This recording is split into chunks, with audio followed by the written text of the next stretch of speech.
Bonjour princesses et princes de l'Éternel. Quelle joie de vous retrouver aujourd'hui sur le plateau de votre émission Nouveau Commencement et nous vous souhaitons la bienvenue. Votre émission aborde simplement des thèmes utiles sur la restauration de la famille.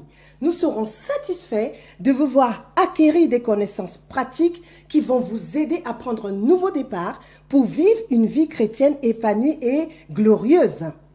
Ces instants sont précieux et bénis, alors saisissez-les pour accomplir votre destinée sur la terre. Le thème du jour s'intitule « On a dit ». On a dit. Mais si tu obéis, tu verras la gloire de Dieu. Je répète, on a dit. On a dit. Mais si tu obéis, tu verras la gloire de Dieu. Dernièrement, nous avions commencé à parler de ce thème et je vous invite tous à suivre la première partie dans laquelle vous trouverez des enseignements clairs, précis et déterminants pour une marche efficace avec le Seigneur Jésus. Aujourd'hui, nous allons poursuivre. Comme à l'accoutumée, je vais parler cœur à cœur. Car mon désir fort est que tu prospères à tous égards, bien-aimés.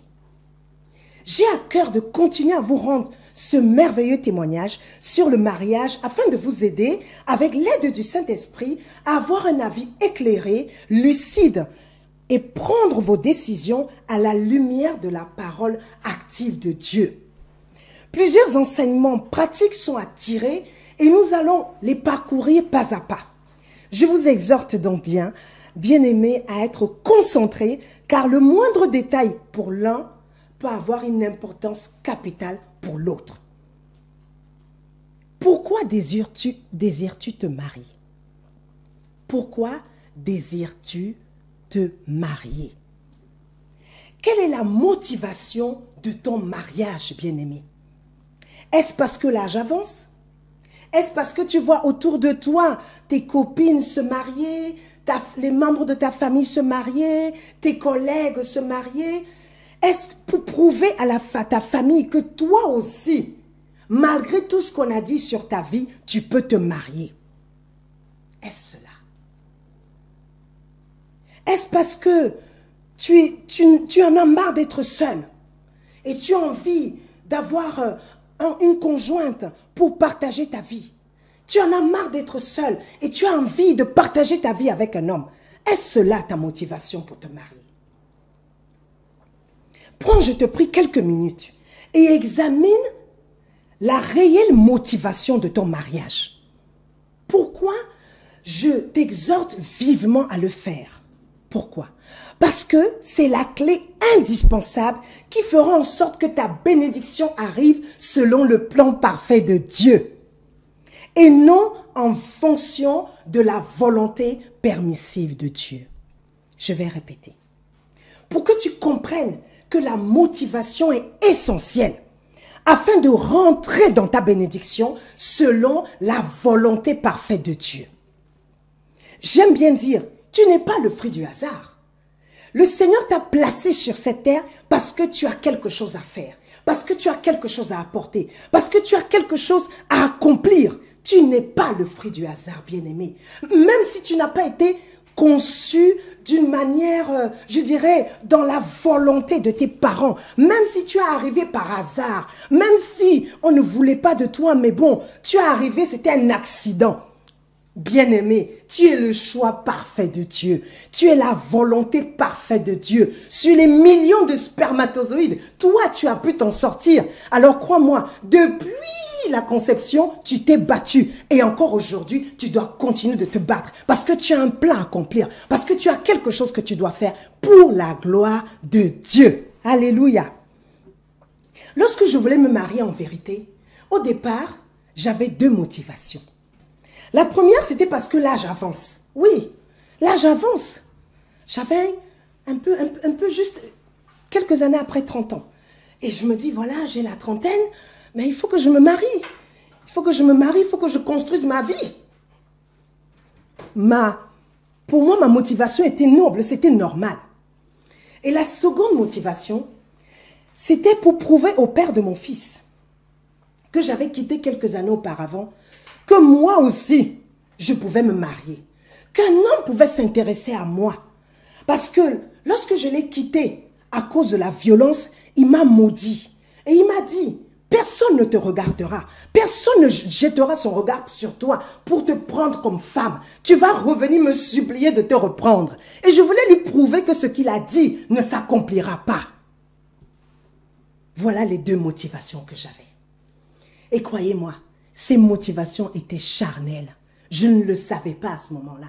Mais en marchant avec le Seigneur, dans mon intimité avec le Seigneur, j'ai compris que ma motivation n'était pas bonne. J'ai compris que ce que je voulais faire, ce pourquoi je voulais rentrer dans le mariage, ça ne plaisait pas à Dieu. Et qu'est-ce que j'ai fait? Quand j'ai réalisé que ma motivation n'était pas à la gloire du Seigneur, j'ai demandé pardon au Seigneur. Je me suis repentie. J'ai dit à Dieu qu'effectivement, je reconnais que ma motivation était premièrement parce que l'âge avance et secondo parce que je voulais prouver au père de mon fils que moi aussi je peux me marier. Malgré toutes les paroles de malédiction qu'il a déclarées sur ma vie lorsque je l'ai quitté. Et je l'ai quitté parce qu'il me battait. Et le Seigneur m'a pardonné. Et le Seigneur m'a restauré. Et j'ai commencé à prier en disant au Seigneur, Seigneur, merci parce que le désir que j'avais de me marier, j'ai compris que ce n'était pas bon. Et maintenant, je veux que tu puisses me parler et me révéler quelle est ta volonté parfaite. Le temps est passé. Le temps est passé. Et petit à petit, le Seigneur a commencé à faire monter dans mon cœur sa volonté parfaite. Le Seigneur a commencé à faire monter dans mon cœur que je dois me marier avec l'homme selon sa volonté. Je dois me marier avec l'homme selon son cœur. Je dois me marier avec un homme et nous allons ensemble servir le Seigneur. Nous allons ensemble cheminer avec le Christ. Nous allons ensemble bâtir notre couple sur le Seigneur qui est le socle.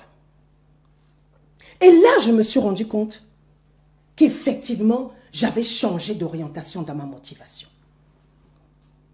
Je me suis rendu compte que cette pensée qui était montée dans mon cœur plaisait au Seigneur. Alors j'ai commencé à prier et j'ai dit au Seigneur, Seigneur, montre-moi quel est l'homme selon ton cœur. Montre-moi quel est le mari selon ta volonté parfaite. Et je m'engage à faire ta volonté, même si cela doit me coûter, même si cela ne convient pas à ma chair, même si cela ne plaît pas à ma chair, je m'engage, Seigneur, à faire ta volonté parfaite. C'est facile de faire cette prière parce qu'on se dit, oui, effectivement, la volonté parfaite de Dieu, eh bien, Dieu va me révéler, c'est un homme qui est grand, un homme qui est beau, un homme qui est plein d'argent, un homme qui a ceci et cela. Mais Dieu, il fait comme bon lui semble. La Bible nous dit que les pensées de Dieu ne sont pas nos pensées.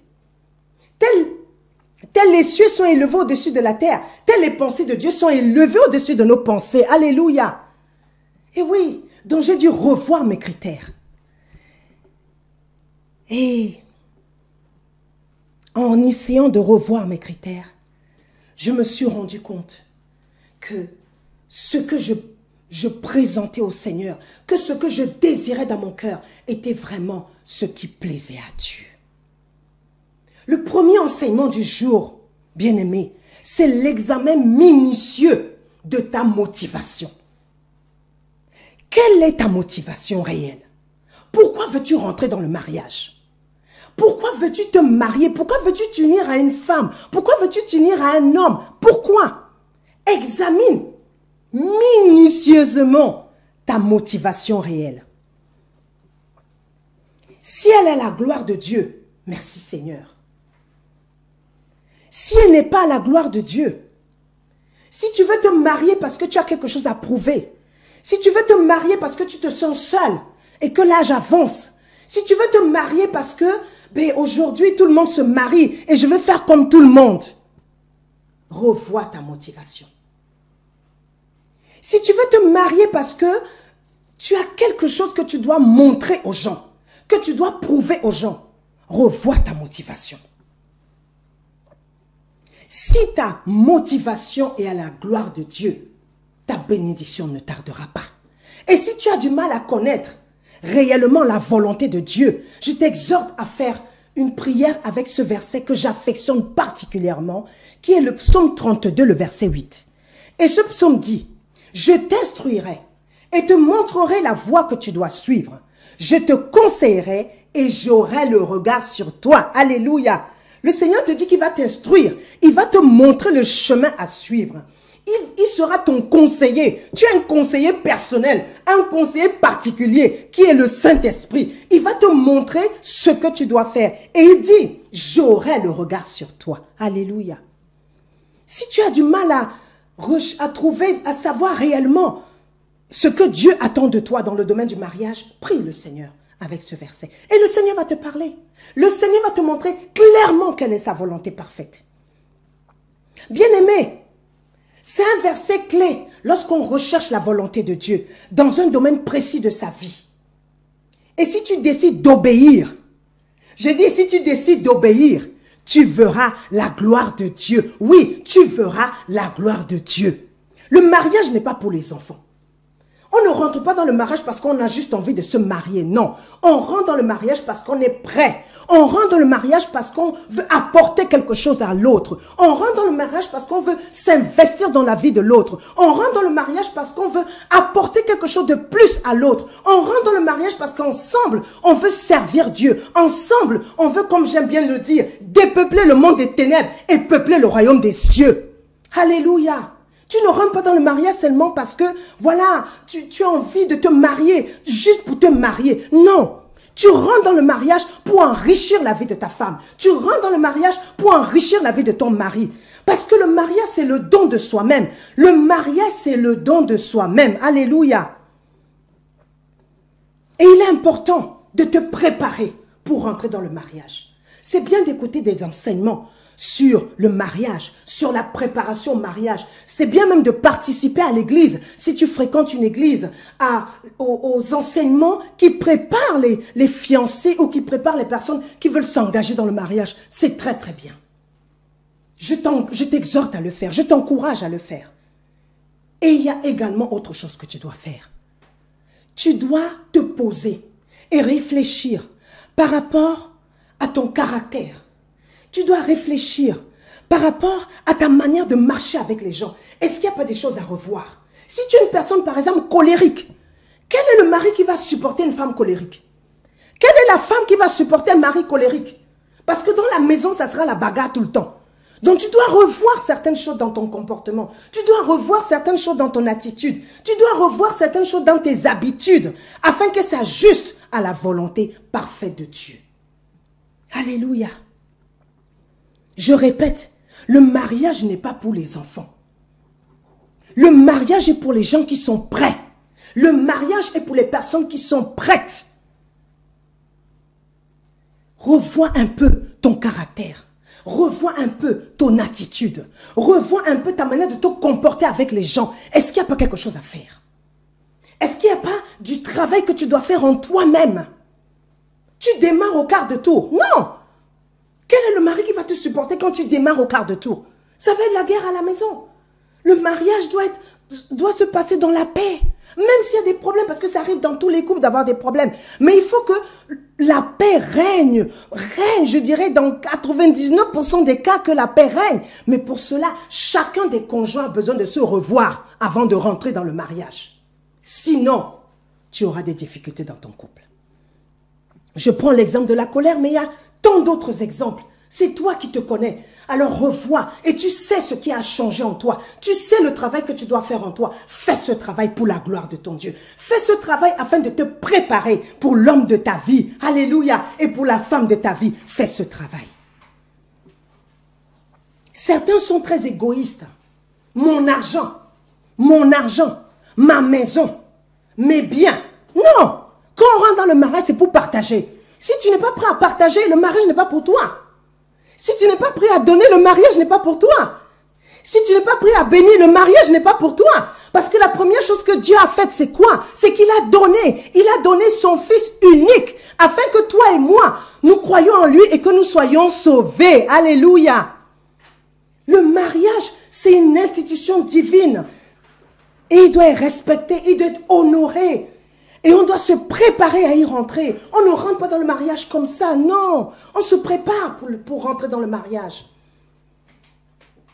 Et ce temps de préparation peut être court pour certains et long pour d'autres. Accepte que pendant ce temps de préparation, le Seigneur te taille, le Seigneur te façonne, le Seigneur te permette que les écailles tombent. Oui, accepte de passer par là. Accepte de passer par ce moment où tu vas te retrouver peut-être seul. Mais tu as besoin peut-être de te retrouver seul pour que tu réalises qu'il y a des choses qui doivent changer dans ta vie.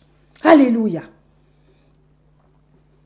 Tu ne peux pas garder ton argent pour toi en disant « oui, c'est pour moi hein? ». Quand il faut aller au restaurant, on fait moitié-moitié. Non, ça n'a pas de sens. Quand il faut faire les choses, on doit tout séparer. On doit faire moitié-moitié. On doit se marier, on ne se marie pas en communauté, on se marie en séparation. Parce qu'on ne sait jamais, moi j'ai hérité des biens de mes parents. Si jamais ça ne marche pas, ah ben, je ne vais pas aller partager avec l'autre. Non, ta motivation n'est pas à la gloire de Dieu. Revoir certaines choses, c'est important de revoir. Il y a des choses que le Seigneur va changer dans le mariage, c'est vrai. Mais il y a des choses que tu as besoin de travailler avec l'aide du Saint-Esprit avant de rentrer dans le mariage. Alléluia. Le second enseignement à ce niveau, c'est la préparation. La préparation. La préparation. La préparation. Alléluia. Examine-toi. Prends le temps de le faire. Prends le temps de le faire. Le temps est important. Et tu dois gérer ton temps de manière, de la bonne manière.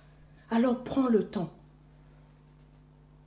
de faire tout ce qu'il y a à faire pour être préparé pour ce grand et merveilleux jour et pour être préparé pour toutes les années qui vont suivre. Alléluia. L'année où le Seigneur m'a visité en songe et m'a montré mon époux, j'ai fait une déclaration. Ce jour-là, j'ai fait une déclaration.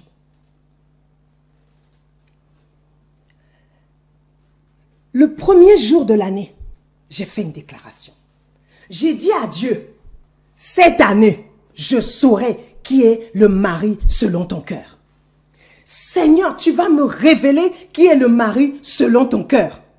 Cette année, pas l'année prochaine, cette année, Seigneur. Le jour de l'an, c'était ce que j'ai dit à Dieu. Et les mois ont commencé à passer. Comme je l'ai dit dans la précédente vidéo, en février, le Seigneur a permis que mon mari vienne me parler. Mais je n'étais pas prête. Et j'ai continué de prier. J'ai continué de prier. J'ai continué de prier. Et quelques mois après, je dirais, ma prière va prendre une accélération. Il y aura une accélération dans ma prière. Pourquoi? Parce que je ne dis plus à Dieu, Seigneur, avant la fin de l'année, il faut que tu me parles. Je dis, Seigneur, avant mon anniversaire, il faut que tu me parles. Il faut que tu me parles. Seigneur, avant mon anniversaire, montre-moi qui est le mari selon ton cœur. Et je m'engage à faire ta volonté parfaite. Je n'ai plus attendu la fin de l'année. J'ai dit, c'est maintenant, avant mon anniversaire. Alléluia. Et le Seigneur, il est merveilleux. Le Seigneur, il nous aime. Et le Seigneur aime quand, j'aime bien le dire, aime quand on vient vers lui comme des enfants. Alléluia. Viens vers ton Dieu comme un enfant. Comme un enfant qui a besoin d'apprendre. Comme un enfant qui a besoin de se ressourcer. Comme un enfant qui veut que le Seigneur le guide, lui montre vraiment le bon chemin à suivre. Et lorsque mon anniversaire arrivait, le Seigneur m'a parlé. La semaine de mon anniversaire, le Seigneur m'a visité dans un songe, dans la nuit du mercredi au jeudi. Mon anniversaire, c'était le dimanche. Donc le dimanche, quand mon anniversaire est arrivé, je savais qui était l'élu. Je le savais. Je le savais. Je le savais clairement. Mais avant d'y arriver, j'ai passé un cap. Le cap, c'était quoi? C'était que je devais faire les choses selon Dieu et non selon moi. Je devais abandonner mes critères pour que les critères de Dieu soient ma priorité. Alléluia. Abandonne tes critères et mets Dieu en premier dans tes choix, dans tes décisions, dans tout ce que tu dois faire. Mets Dieu en premier. Et lorsque tu mets Dieu en premier, Dieu te révèle sa volonté. Lorsque tu mets Dieu en premier, Dieu te révèle son plan parfait. Alléluia. Et ensuite, je dis, mon mari me fait comprendre que le Seigneur m'a parlé. Et j'atteste, je lui dis oui. Et il me dit, qu'est-ce que tu fais? Je dis, je suis d'accord. Je suis d'accord. Oui, je suis d'accord. Je suis d'accord pour entrer dans ce mariage. Et l'enseignement à ce niveau, c'est la détermination. Sois déterminé. Sois déterminé. Lorsque tu t'engages à faire quelque chose, va jusqu'au bout. Ne t'arrête pas en chemin. Ne t'arrête pas en chemin. Dieu est fidèle. Le Seigneur a répondu à ma prière comme je le lui ai demandé. Dieu est fidèle. Mais lorsque tu t'engages à faire quelque chose, va jusqu'au bout de ton engagement. Ne t'arrête pas en chemin. Lorsque tu déclares une parole, tu attends quelque chose de Dieu, va jusqu'au bout de ce que tu attends. Ne change pas en cours de chemin parce que les circonstances ont changé. Toi, tu ne changes pas. Tu continues de garder le cap sur ce que tu attends du Seigneur. Alléluia. Lorsque le Seigneur m'a visité en songe, avant de me réveiller, il m'a donné une parole. Et la parole était, obéis, tu verras la gloire de Dieu. Obéis, tu verras la gloire de Dieu. Obéis, tu verras la gloire de Dieu. Et c'est Jean 11, verset 40, où Jésus dit,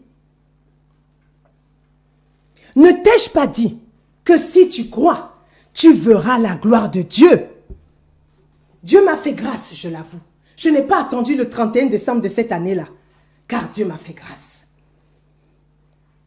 Après, il a fallu préparer le mariage. Donc, nous avons choisi une date. Nous nous sommes accordés, mon époux et moi, sur une date. Et lorsque nous nous sommes accordés sur une date, nous avons fait une réunion de famille. Et lors de cette réunion de famille, j'ai entendu plusieurs choses. J'ai entendu, oui, vous ne pouvez pas vous marier maintenant parce que vous ne vivez pas dans des conditions parfaites. Ton fiancé vit dans un studio et toi aussi tu vis dans un studio. Donc il faut attendre lorsque vous aurez beaucoup de moyens. Il faut attendre lorsque vous pourrez prendre un 3 pièces. Là, à ce moment-là, vous pourrez vous marier. Et ce jour-là, mon père a eu une attitude sage. Il a dit, laissez-les. Laissez-les se marier. Les oppositions ont commencé dans la famille. Tu auras des oppositions. Et parfois, c'est des personnes que tu aimes beaucoup, qui sont les premières à s'opposer. Parfois, c'est les personnes que tu chéris dans ton cœur, qui sont les premières à s'opposer. Mais va jusqu'au bout. Si tu es convaincu de ce que le Seigneur t'a dit, va jusqu'au bout, ma soeur. Va jusqu'au bout, mon frère. Ne t'arrête pas. Persévère. Persévère. Parce qu'au bout, il y a la gloire de Dieu. Ensuite, on a présenté le budget. Et lorsqu'on voulait se marier, on s'est accordé, mon époux et moi, et on a dit, il faut qu'on prie avec quelqu'un. Le Seigneur a mis sur notre cœur de prier avec une sœur, qui est une amie. On s'est accordé. On a prié. Et on n'avait rien. Mais Dieu a permis qu'on puisse avoir 300 €. Le budget de notre mariage, le budget initial, s'élevait à 6 135 €. Mais nous n'avions que 300 €. Et avant les 300 €, lorsqu'on a établi le budget par écrit, on avait 0 €. Je dis bien 0 €. Et le Seigneur a permis qu'on ait ces 300 €.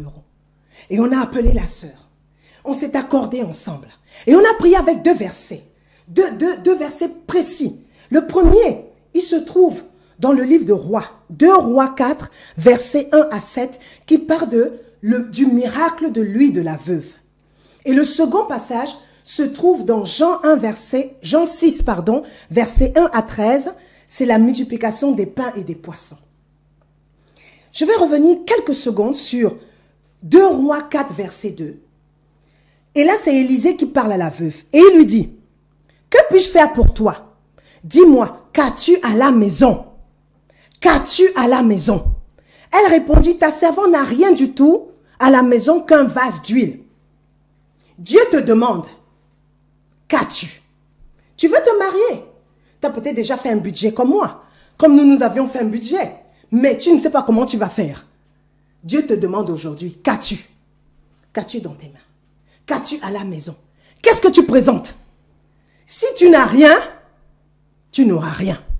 Mais si tu as quelque chose, même un tout petit peu, un petit quelque chose, Dieu va multiplier à partir de ce petit quelque chose. Mais tu dois présenter quelque chose. Tu dois apporter quelque chose. Ne viens pas les mains vides. Alléluia. Dieu te demande aujourd'hui, qu'as-tu? Qu'est-ce que tu apportes?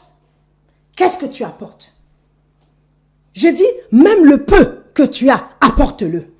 Tu n'as pas besoin forcément d'apporter gros. Apporte le peu que tu as. Dieu va multiplier. Il a fait pour la veuve.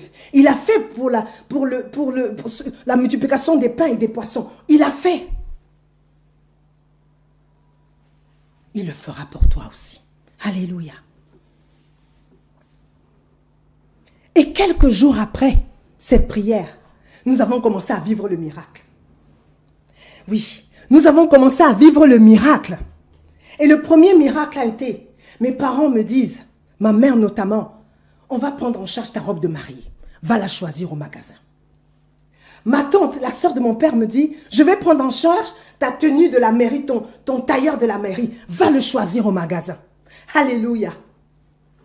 Ma sœur aînée me dit, mon époux et moi, nous allons prendre en charge les champagnes.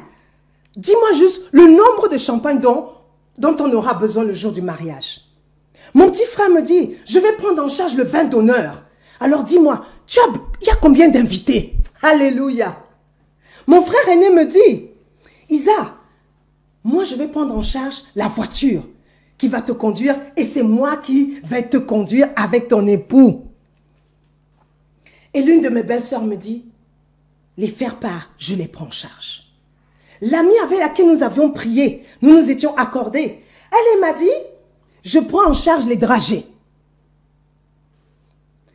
Et j'ai une cousine, elle a pris en charge la décoration. Bref, nous nous sommes retrouvés à acheter uniquement la tenue de mon époux. C'est-à-dire le costume, les chemises, les cravates et les chaussures. C'est tout. Le repas, le soir, c'était dans un hôtel. Et le couvert était à 120 € par personne. Et le Seigneur nous a fait grâce. Parce qu'on a pu avoir le couvert à 60 € par personne. On avait également le droit de bouchon. Je ne me souviens plus du prix. Mais la facture totale s'élevait, au lieu de s'élever à 120 € et on avait 120 invités, je vous laisse faire le calcul, on s'est retrouvé à payer 60 € par couvert. Et figurez-vous que tous ces couverts ont été payés par ma famille. Je n'ai pas sorti 1 €.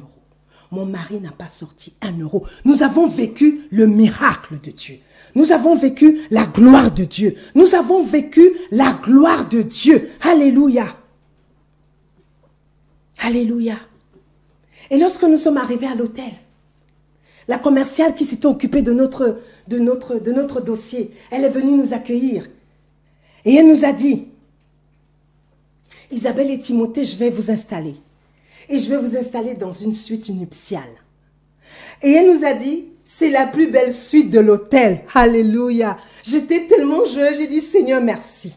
Et cet hôtel se trouve juste à côté de la Tour Eiffel.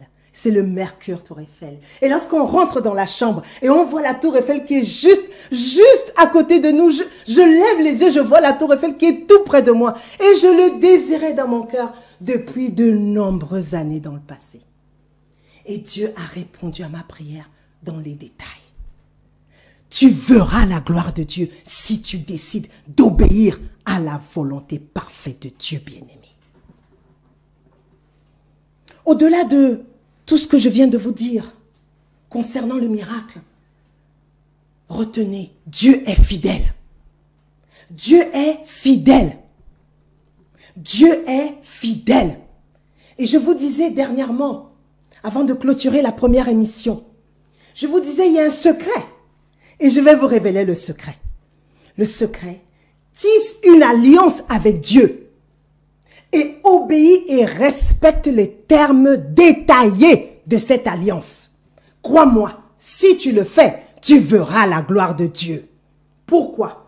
Parce que ce jour, lorsque je me suis réveillée et que le Saint-Esprit, dans le rêve, je me suis réveillée avec cette parole que le Seigneur m'avait donnée dans le rêve. Obéis, tu verras la gloire de Dieu. Obéis, tu verras la gloire de Dieu. J'ai dit, Seigneur, je tisse une alliance avec toi. Et les termes de l'alliance, je décide d'obéir. Et toi, en retour, je suis convaincu que tu accompliras dans ma vie et je vivrai ta gloire. Accomplis ta gloire dans ma vie, Seigneur. Moi, je m'engage à obéir. Et par la grâce de Dieu, car Dieu est fidèle, cela fait des années que je vis un mariage glorieux. Et tout est grâce, dont je bénis le Seigneur pour cela, parce qu'il m'a fait grâce de comprendre que sa volonté parfaite est plus que tout ce que je peux désirer sur cette terre. Obéis, bien-aimé, tu verras la gloire de Dieu. On a dit, je ne vais pas me marier. Aucun homme ne va m'accepter. Qui va accepter de me prendre avec un enfant? Personne. Mais je te dis, ma sœur, je te dis aujourd'hui, si tu décides de mettre de côté, parce que tu sais ce qu'on a dit sur toi, moi je ne sais pas. Moi je t'ai dit ce qu'on a dit sur moi, mais toi tu sais ce qu'on a dit sur toi. Mais si tu décides aujourd'hui de mettre de côté, on a dit, on a dit. On a dit, on a dit. On a dit, on a dit. Et si tu décides, à travers cette émission, de t'ajuster à la volonté parfaite de Dieu, de rentrer dans la volonté parfaite de Dieu, si tu décides d'obéir au Seigneur, si tu décides de marcher dans les voies de Dieu, alors on a dit tu n'allais pas te marier. Moi, je te dis à travers cette émission, tu vas te marier au nom de Jésus. On a dit que tu n'enfanteras pas. Je te dis à travers cette émission, tu enfanteras comme la Bible dit. La stérile enfante 2 fois. Au nom de Jésus, je le déclare. On a dit que tu ne vas pas t'en sortir. Je déclare que tu vas t'en sortir, car Dieu dit dans sa parole que tu es la tête et non la queue. Je déclare que tu vas t'en sortir au nom de Jésus-Christ de Nazareth.